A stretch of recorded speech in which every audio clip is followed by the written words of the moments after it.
दो चर वाले रैखिक समीकरण युग्म, युग्म मतलब जोड़ा। चलिए, दो चर वाले रैखिक समीकरण युग्म को प्रतिस्थापन विधि से हल करना है तो किसी एक चर को दूसरे चर के द्वारा, यानी एक्स वाई है तो एक्स को वाई से या वाई को एक्स से प्रतिस्थापित कीजिए। जैसे मैं एक अपने मन से यहाँ क्वेश्चन दे रहा हूँ, ये क्वेश्चन दे दिया आपको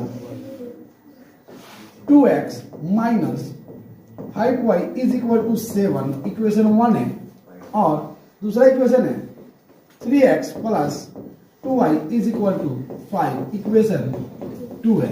यहाँ इसका ग्राफ खींचना होगा तो ग्राफ हम लोग खींच सकते हैं x0 y0 करके, तो वो दूसरा टॉपिक था। आज का टॉपिक है प्रतिस्थापन विधि।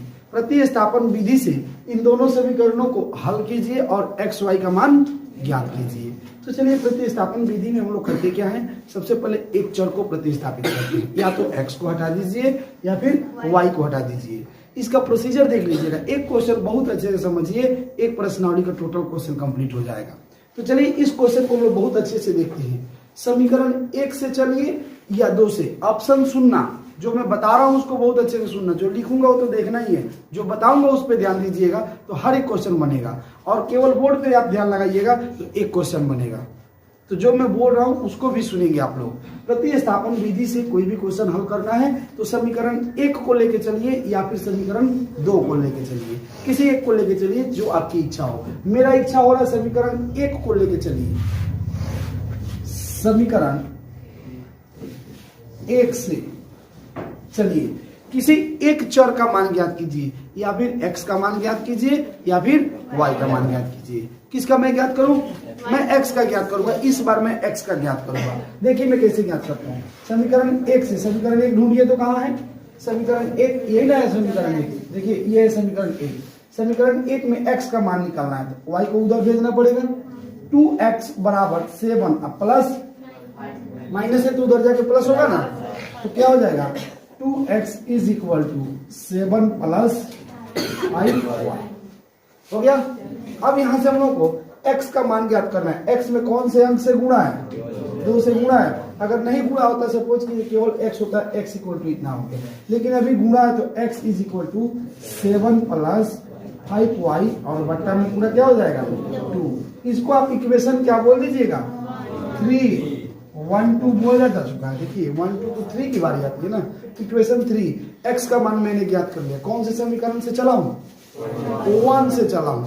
1 से चलूंगा तो x का मान 2 में रखूंगा, और 2 से चलूंगा तो x का मान 1 में रखूंगा। समीकरण 1 से चला हूं और x का मान निकाला हूं। आप y का मान भी निकाल सकते थे।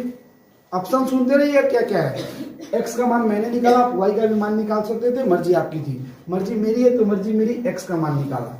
कुछ लोग y का मान निकाल देंगे तो कहते हैं गलत हो गया। अरे गलत नहीं है, सही है, निकम्मे कहेंगे। तो x का मान इतना आ गया। अब x का मान कहाँ रखिएगा? x का मान तो देखिए किस समीकरण से चलाओ? 1 समीकरण से चलाओ तो 2 में रखिएगा, और 2 समीकरण से चलिएगा तो 1 में रखिएगा। समीकरण x का मान समीकरण 1 में रखने, 2 में ना, 2 में रखने पर, चलिए समीकरण 2 में x के वैल्यू रखने जा रहा हूं। जोड़ घटाओ गुणा भाग, भिन्न का जोड़ भिन्न का घटाओ गुणा भाग आता है? यदि आता है तो आगे समझ में आएगा, नहीं आता है तो फिर पहले गुणा भाग सीख लीजिएगा। चलिए x के जगह पर जहां जहां x होगा वहां ये वैल्यू रख दूंगा। चलिए यही ना समीकरण में रखना है 3, और x के जगह पर क्या रखूंगा 3, और x के जगह पर हमेशा ब्रैकेट का इस्तेमाल करेंगे। x के जगह पर कितना रखूंगा 7 प्लस 5y, और बटा में 2 इज इक्वल टू, नहीं प्लस है ना, प्लस 2, और y के जगह पर y छोड़ दूंगा, और बराबर में 5। ओके, इतना क्लियर हो गया सभी? किसी को किसी भी क्वेश्चन को इतना तक पहुंचा दीजिएगा। कोई भी क्वेश्चन हो, कितना भी खतरनाक क्वेश्चन हो, उसको यहां तक पहुंचा दीजिए। इसके बाद इसका मैं गुणा भाग करूंगा। ये 2 से 3 नहीं कटेगा, नहीं कटेगा तो गुणा कर लीजिए। 3 से 7 में तो क्या हो जाएगा, और 3 से 5 में तो, और इन दोनों के बट्टा में क्या है, और प्लस इधर क्या है, इक्वल टू 5। ओके, इतना क्लियर हो गया? अब जब इतना क्लियर हो ही गया, यहीं से आगे लेके चलता हूं। जरा बताइएगा, इसके बटन में कुछ नहीं, भिन्न का जोड़ कर सकते हो, इसके बटन में कुछ नहीं है तो नहीं तो आपको ये भी तरीका मालूम है जिसको हम लोग लंगड़ा भिन्न कह सकते हैं, मिसले भिन्न। इसके बटा में एक का पैर है, एक का पैर नहीं है, इसके पैर में 2 है, इसके पैर में है ही नहीं, तो लंगड़ा भिन्न कह दीजिए, इसका लंगड़ा है। तो अब इसको क्या कीजिएगा, 21 प्लस 15y और इस 2 से 2 में गुणा कीजिएगा तो क्या हो जाएगा 4y, और पूरा के बटा में क्या हो जाएगा 2, और बराबर में इधर क्या हो जाएगा 5 हो गया ना। अब एक लाइन और बढ़ाऊंगा, ऊपर देखिएगा ध्यान से, 15 को y और 4 को y, प्लस में दोनों 15 और 4 19 को y, और प्लस में क्या है 21 बराबर, ये 2 इधर बट्टा में था, उधर जाता है तो क्या कर लेता है, पूरा कर लेता है, 2 बचे। अब जरा एक बात बताइए, y का मान निकालना है तो बाकी सब अंकों को उधर ले जाना पड़ेगा। 19y इज इक्वल टू 10 में से 21 घट गया, डायरेक्ट घटा दूं कि प्रोसेस पे बता दूं, डायरेक्ट कर दे रहा हूं। 10 प्लस में 21 माइनस में, यहाँ देख लीजिए जरा कर दे रहा हूं, 10 21 माइनस में -11, x का मान कितना -11। अभी ध्यान दीजिएगा 19 गुणा में उधर जाता है तो भाग में होता है, तो लीजिए भाग में हो गया, और y बराबर क्या हो जाएगा -11 बटा y का मान निकाल दिया हूं।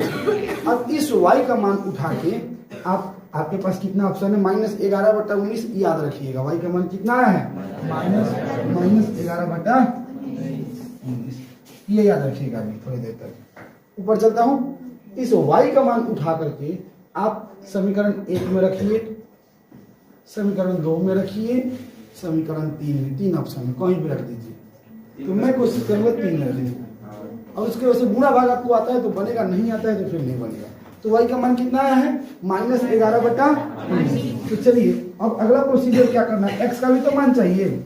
अब क्या कीजिएगा, अब y का मान कहीं भी रख दीजिए, 1 में 2 में 3 में, जो आपको कैलकुलेशन आसान लगे। तो जो मुझे आसान लगेगा, मुझे तो यही आसान लगता है हमेशा, x बराबर क्या हो जाएगा 7,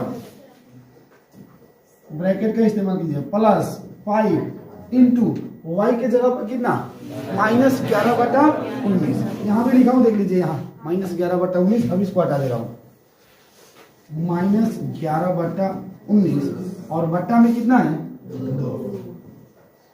अब इसका कैलकुलेशन बस कर दूंगा, x का मान आ जाएगा। देखिए मैं कर ही दे रहा हूं, क्या हो जाएगा कैलकुलेशन, तो ऊपर में 7 और प्लस माइनस 11 बचे 55 और बटा 19, ओके। और बट्टा में क्या है, फिर कैलकुलेशन कर दूंगा, थोड़ा भीन में आ गया ना, बट्टा में आ गया, तो बट्टा में आ गया ना, तो उसको क्या करेंगे हम लोग, दिन लंबा चौड़ा चलेगा। अगर बट्टा में नहीं आया होता तो डायरेक्ट आंसर ला देते हैं। भीन और परिमेय में क्या अंतर है, इस पे आप लोग चर्चा कर लीजिएगा कभी। अब इसका फिर से वही लंगड़ा भीन वाला प्रोसीजर देख लीजिए, तो इसको इसमें गुणा, 19 सत्ते 133, पहाड़ा याद कर लिए हो, 133 और -55 और बटा में क्या है 19, उसके बटा में 2, इसके बटा में कुछ नहीं, तो क्या मान लूंगा 1 मान लूंगा। बट्टा के बटा में पलट दिया जाएगा। 133 में से 55 घटा लीजिएगा, 13 में से 5 घटा 8 और 12 में से 5 गया 7 और गुणा 1 बटा 2, ये पलट देता है ना। अब इसके कैलकुलेशन आखिरी स्टेप चल रहा है, 2 से कट जाएगा ये 39 बाद में, क्या हो जाएगा 39 बटा 19। ये किसका मान आ गया, x का मान आ गया। लास्ट में दे दीजिएगा आंसर, कंप्लीट आंसर, हेंस यानी अतः x इक्वल टू 39 बटा 19 और y इज इक्वल टू -11 बटा 19। अगर कैलकुलेशन हम लोग का सही है, जोड़ घटा गुणा भाग, तो ये तरीका मतलब आंसर सही है। प्रोसीजर आप लोगों को बता दिया हूं, प्रोसीजर कंप्लीट हो गया ना। ऐसे ही आप लोग सभी प्रतिस्थापन विधि वाले क्वेश्चन को सॉल्व कर सकते हैं, 2-4 वाले रैखिक समीकरण को। ओके, किसी को कोई भी डाउट होगा तो आप लोग बता दीजिएगा, मैं उसको कंप्लीट फिर से समझा दे रहा हूँ। इस क्वेश्चन को आप लोग कंप्लीट कर लीजिए।